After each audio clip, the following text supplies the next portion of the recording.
Alors, bienvenue dans cette troisième et dernière partie de notre thème, l'auto-sabotage, signe d'un mal-être intérieur. Donc, dans la première vidéo, on a parlé des définitions. Dans la deuxième vidéo, on a vu des causes, voilà, les causes en tout cas de l'auto-sabotage. Avec un exemple, on a donné également un exemple du possédé de Gadara. Donc, cette personne qui était sous l'influence d'esprits impurs, des démons, voilà, qui faisaient des choses contre, on va dire, contraire à sa volonté, ce qui pourra rejoindre la cause, en fait, on va dire, extrait 5 des comportements d'auto-sabotage, donc c'est-à-dire pas forcément liés à l'individu directement, mais plutôt liés à l'environnement. Donc j'avais mis que le côté spirituel pouvait aussi pousser les gens à avoir des comportements d'auto-sabotage. Donc, pour faire bref, on a vu que le possédé de Gadara, c'était cette personne qui était influencée par des démons. Donc, il dormait dans les tombeaux. C'était quelqu'un qui était lié par des chaînes en fer qu'il était capable de détruire. Donc, on voit là justement un homme sous l'influence de démons qui faisait des choses contraires à sa volonté. Voilà pourquoi je dirais également que dans l'auto-sabotage, on va parler du côté volontaire, mais également du côté involontaire. Parce qu'il y a des gens qui peuvent poser des actes sans forcément, faire des choses, avoir des comportements autodestructeurs sans forcément que cela soit conscient, sans forcément que cela soit vraiment, on va dire, voulu ou volontaire. Des fois, ce sont simplement des personnes qui sont manipulées. Voilà, il y a le côté conscience, oui, il y a le côté volontaire, il y a le côté, voilà, la personne est lucide, ça existe, mais il y a également le côté où les personnes ne sont pas forcément conscientes de ce qu'elles font. Je vous ai pris l'exemple d'une personne que j'ai connue, voilà, qui avait des comportements vraiment d'auto-sabotage. Elle sabotait ses relations, voilà, elle avait développé ça par rapport à que ce soit son vécu au niveau de l'enfance, mais également par rapport à sa vie d'adulte. Donc, elle était incapable d'avoir une relation stable. Donc, toute relation qu'elle avait, elle sabotait par ses comportements. Ça passait par de l'évitement, ça passait par de la non-considération, ça passait par beaucoup de choses. Ça passait par beaucoup, beaucoup de choses. Mais c'est pas qu'elle voulait le faire, c'est pas qu'elle se plaisait à le faire, mais elle n'arrivait pas à ne pas faire autrement. Après, sans rentrer dans les détails, voilà, elle, c'était une cause qui était plutôt spirituelle. Voilà pourquoi j'ai aussi parlé du côté spirituel. Alors, donc là, on va maintenant voir les exemples d'auto-sabotage. Voilà. Donc, dans les exemples d'auto-sabotage, j'ai énuméré le premier exemple, c'est une personne qui ne fait jamais les bons choix. Voilà. Là, on parle maintenant des comportements d'auto-sabotage en tant que tel. Voilà, donc c'est-à-dire quel comportement je vais poser en fait qui sera énuméré comme étant un comportement autodestructeur. Une personne qui ne fait jamais les bons choix. Il y a un dicton qui dit que mieux vaut en fait apprendre par les conseils que par les conséquences, mais malheureusement, des fois, on apprend peut-être mieux par des conséquences que via des conseils. Et normalement, quand on fait on fait une erreur. L'erreur, elle est vraiment humaine. Voilà, on peut faire une erreur une fois, deux fois. Mais quand l'erreur devient répétitive, c'est que quelque part, on n'a pas compris la leçon.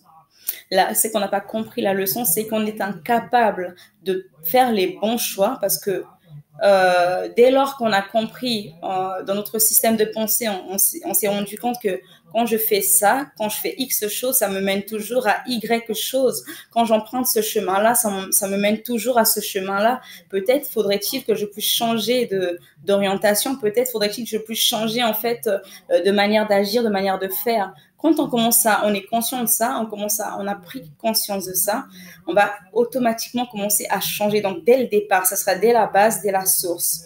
Donc, une personne qui sera dans l'incapacité de pouvoir prendre des bonnes décisions, elle refait toujours les mêmes erreurs. C'est qu'elle est quelque part aussi dans un comportement, voilà, c'est un comportement autodestructeur.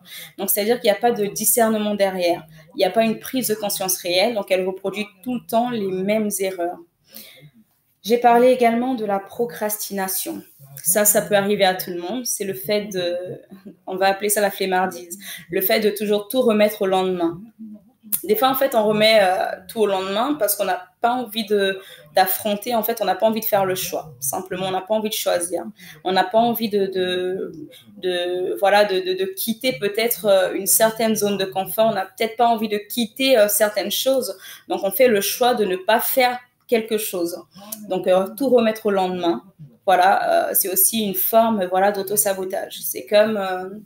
je prends toujours l'exemple voilà, des couples, mais là je prends un exemple dans l'amitié, voilà, une amitié qui est très très très très très toxique, dans laquelle voilà, on se sent complètement déboussolé, angoissé, anxieux, voilà, on a perdu tout notre bien-être émotionnel et on n'arrive pas en fait comment dire, on se dit bon bah je vais me détacher de cette personne, je vais me détacher d'elle, mais demain, non après-demain, non après-demain, non dans une semaine, non dans 2 mois.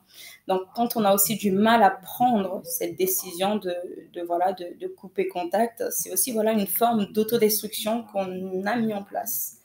J'ai parlé de l'automutilation. Donc là vraiment ça rentre maintenant dans les concrets, dans les actes concrets. Une personne qui s'auto-sabote, ça peut être voilà, une personne qui va commencer à s'automutiler, donc scarification, s'automutiler avec voilà, un couteau ou peu importe, voilà, quelque chose pour s'automutiler. Pourquoi? Parce qu'elle est mal intérieurement. Pourquoi? Parce qu'elle sort peut-être d'une relation qui l'a complètement détruite. La personne, elle est complètement désemparée, elle est détruite. Elle veut mettre fin à ses jours, elle veut fin. En fait, c'est une forme pour elle, une manière pour elle d'essayer de se faire, de s'exprimer tout simplement, d'essayer de se faire comprendre. Donc, n'ayant plus les mots, donc ce sont maintenant les actes qui parlent à sa place.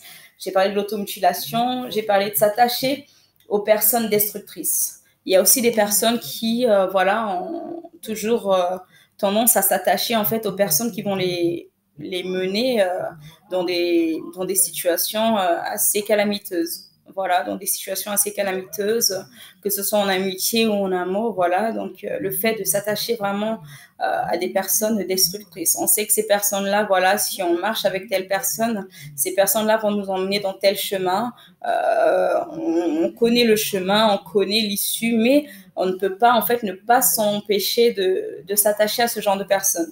Ça aussi, c'est une forme, voilà, de comportement, en tout cas, d'autodestruction, d'auto-sabotage. J'ai parlé également des déviances sexuelles. Voilà, j'ai parlé des déviances sexuelles. Enfin, quand je parle de déviances sexuelles, je parle des paraphilies. Voilà, ce qu'on appelle les paraphilies en psychologie, ce sont voilà des pratiques sexuelles considérées comme déviantes. Voilà, ça peut être la zoophilie, la pédophilie, le sadomasochisme, etc. Donc, une personne qui va être dans la zoophilie, voilà, humainement parlant, bon, on se dit bon bah c'est une personne qui a des problèmes psychologiques. Ça c'est le côté rationnel et psychologique. Mais le côté spirituel, on se dit c'est une personne qui est habitée d'un esprit. Parce qu'en fait, quand on voit dans la parole de Dieu, par rapport notamment à la vidéo que j'ai faite précédemment sur les portes, les portes qui ouvrent, les actes qui ouvrent les portes aux démons ou aux esprits impurs dans la vie des gens, j'ai parlé de la pédophilie. La pédophilie était l'une des pratiques que Dieu condamnait. Donc, on se rend compte que déjà dans le temps, il y a quelque temps, ça se faisait. Ça se fait depuis la nuit des temps. Ça s'est toujours fait. Ce sont des pratiques qui ouvrent en fait, voilà, des accès au monde des ténèbres, aux esprits impurs, de venir prendre possession de la vie de quelqu'un. Donc, une personne qui va être dans la zoophilie, si on veut entre guillemets comprendre les choses rationnellement, on va dire elle a des problèmes psychologiques, ça ne va pas, etc. Mais si on veut comprendre les choses spirituellement, on se rend compte que c'est une personne qui est habitée d'un esprit, pensant en fait faire sa volonté, mais ce n'est pas forcément sa volonté qu'elle fait. Et dans ça, je parle aussi donc du sadomasochisme. Donc, le fait d'être sadique, c'est quelqu'un qui aime avoir des rapports sexuels en dominant l'autre, en l'humiliant, en la faisant mal, en la tapant, en la brutalisant, pardon, voilà. Donc, le sadisme, ça sera ça. Et le masochisme, ça sera donc la victime, la personne qui aime se faire taper, se faire humilier, elle prend entre guillemets plaisir à ça. Donc ça aussi, ça sera des comportements des comportements d'auto-sabotage, donc dans les relations sexuelles, dans les relations de la vie de tous les jours, dans les interactions sociales. Voilà, donc pour finir, j'aimerais dire qu'une personne qui est dans l'auto-sabotage, en fait, est en souffrance émotionnelle. Donc ça peut être la souffrance émotionnelle et ou physique, d'accord? Donc la guérison est possible si la personne reconnaît son état et accepte de se faire aider. Parce que malheureusement, des fois, il est difficile pour une personne d'accepter en fait qu'elle va mal. Il est difficile pour une personne en fait d'accepter qu'elle a besoin en fait d'aide. Notamment les personnes qui vont être voilà, dans des comportements d'autosabotage. Voilà, quand on remonte très loin, on se rend compte que voilà, il y a beaucoup de blessures non guéries. Voilà, ce sont des personnes qui ont cumulé blessure sur blessure. Pendant que je parle, dans mon esprit, il y a un passage qui vient. On va le lire, je crois que c'est dans Ésaïe chapitre 1, pour essayer d'expliquer quelque chose. Alors, Ésaïe chapitre 1. Pour essayer d'expliquer en tout cas l'un des comportements d'autosabotage par rapport aux blessures intérieures. Alors c'est donc dans Ésaïe chapitre 1, à partir du verset 5. Ça nous dit « La tête entière est malade et tout le cœur est souffrant. De la plante des pieds jusqu'à la tête, rien n'est en bon état. Ce ne sont que les blessures, contusions et plaies vives qui n'ont été ni pansées, ni bandées, ni désinfectées. » Waouh, c'est très profond. Ici, on nous parle en fait d'une personne qui est meurtrie de l'intérieur, une personne qui est blessée, une personne qui a connu des blessures intérieures, une personne qui a connu voilà, des blessures émotionnelles, des blessures de l'âme qui n'est pas guérie. D'accord? Donc, dans les vidéos précédentes, je vous inviterai à aller voir déjà les vidéos que j'ai fait sur la santé émotionnelle, etc. On se rend compte que derrière chaque comportement, il y a une cause. D'accord? Chaque comportement est lié à une cause. Derrière chaque comportement, il y a un esprit. Et dans une des vidéos, j'ai parlé justement, par exemple, dans la colère. Quand on parle de colère, c'est qu'il y a un esprit qui nous pousse aussi à la colère. Lorsqu'on parle de la jalousie, il y a un esprit qui nous pousse à la jalousie. Lorsqu'on parle de... quoi comme truc que je pourrais mettre? Alors, la colère, la jalousie... il y a plein de choses, là j'ai pas en tête, la convoitise, je sais pas, il y a pareil. Quand on parle du vol ou du mensonge, il y a un esprit qui est lié au mensonge de la même façon qu'il y a un esprit qui est lié au vol. Lorsqu'on parle de l'adultère, ce ne sont pas que les gens se lèvent aujourd'hui en se disant « Ah bah je vais tromper mon mari, je vais tromper ma femme, je vais faire ça ». Non, en fait on est dans un monde qu'il faut comprendre, on est dans un monde qui est spirituel et physique. En fait, tout ce qui est physique est d'abord manifesté spirituellement avant d'être physique. Quand Dieu créa justement le ciel et la terre, il dit que la lumière fut, la lumière soit, que la terre fut, la terre a été. En fait, Dieu avait d'abord élaboré spirituellement avant de créer physiquement. Il faut comprendre qu'avant qu'un être humain soit, il est d'abord esprit avant d'être corps.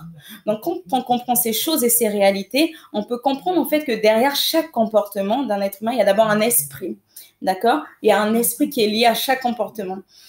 Une personne qui est dans l'adultère, une personne qui se dit, bon, bah aujourd'hui, je pense pas qu'une personne se lève comme ça en se disant, je vais tromper mon mari, ma femme. Non, ce sont des esprits qui animent les gens, qui poussent les gens, d'autant plus qu'on est dans une société qui alimente également les comportements extra-conjugaux, les comportements d'infidélité, les comportements en tout cas qui sont contraires à la parole de Dieu. Clairement, on est dans une société dans laquelle voilà, on appelle bien mal et mal bien. Donc, les déviances sexuelles sont de plus en plus tolérées. Voilà. Donc, aujourd'hui, voilà, on va avoir des émissions dans lesquelles un homme se marie avec sa chienne. Une femme se marie avec son cheval. Mais ce n'est pas la faute de ces personnes-là parce qu'elles sont elles-mêmes manipulées, influencées par des esprits. Donc, ça encore, c'est une autre chose. Donc, ici, quand on lit le passage d'Ésaïe qui nous dit, voilà, la tête entière est malade et tout le cœur est souffrant. La tête, c'est quoi? C'est la pensée. Une personne qui a des blessures intérieures n'a plus de pensée rationnelle. Elle ne pense plus. Elle est impulsive. Elle pose des actes sans forcément, penser avoir une rationalité. Une personne voilà, qui est blessée, je prends un exemple, une femme qui vient de se faire tromper par son mari, voilà, elle est tellement en colère qu'elle se dit, bon, bah, moi aussi, je vais le tromper. Elle va poser un acte, en fait, sur le coup de l'émotion, de la colère, de l'impulsivité. Il en est de même pour une personne qui est blessée, elle n'a plus de rationalité, elle ne pense plus réellement de manière rationnelle. Elle va poser des actes de manière en fait, on va dire inconsciente. Voilà. Donc la tête entière est malade et tout le cœur est souffrant. Tant que le cœur n'est pas en tout cas guéri, tant que les blessures, parce que les blessures c'est dans le cœur, tant que notre âme, notre cœur n'est pas régénéré, n'est pas guéri, il est difficile qu'une personne puisse prendre des bonnes décisions. Il est difficile qu'une personne puisse prendre des décisions saines. Il est difficile qu'une personne puisse marcher dans des choses concrètes, correctes et saines. Donc une personne blessée aura toujours tendance à répéter, on va dire, blessure sur blessure, meurtrissure sur meurtrissure, toujours en fait des comportements autodestructeurs. Sans forcément faire, ce sera sa seconde nature. Ensuite, on nous dit, de la plante des pieds jusqu'à la tête, rien n'est en bon état. Ce ne sont que des blessures. Donc ici, on voit que voilà une personne qui est, en tout cas dans le cadre de l'autosabotage, l'autodestruction, c'est une personne qui est blessée. Rien n'est en bon état. Dans le cœur ou autre part, rien n'est en bon état. On nous dit contusion et plaie vive. Tant que le cœur d'une personne n'a pas été pensé, n'a pas été guéri, n'a pas été... Voilà, tant qu'il n'y a pas eu un baume dans le cœur, il est impossible à quelqu'un de passer à autre chose. Il est impossible à une personne de pouvoir vivre de manière rationnelle, prendre des décisions rationnelles, se lier à des personnes, entre guillemets, saines. Donc, il sera impossible pour elle. Alors, vives qui n'ont été ni pensées, ni bandées, ni désinfectées. Donc, on voit que les blessures ont besoin donc d'être pensées. Elles ont besoin d'être bandées, elles ont besoin d'être désinfectées. Mais pour cela, il faut que la personne puisse accepter déjà qu'elle est malade. Il faut que la personne puisse accepter qu'elle ne va pas bien. Il faut que la personne puisse accepter l'aide aussi de l'environnement extérieur. Donc des personnes extérieures, voilà, accepter que ça ne va pas, qu'elles ont besoin d'aide. Donc je m'arrêterai là pour aujourd'hui. Donc on a vu en tout cas la vidéo d'aujourd'hui, l'autosabotage, signe d'un mal-être intérieur. Donc, je vous laisse là. J'espère que cette vidéo parlera à quelqu'un. Je vous dis à bientôt pour une prochaine vidéo. Je vous souhaite une bonne soirée. À bientôt. Ciao.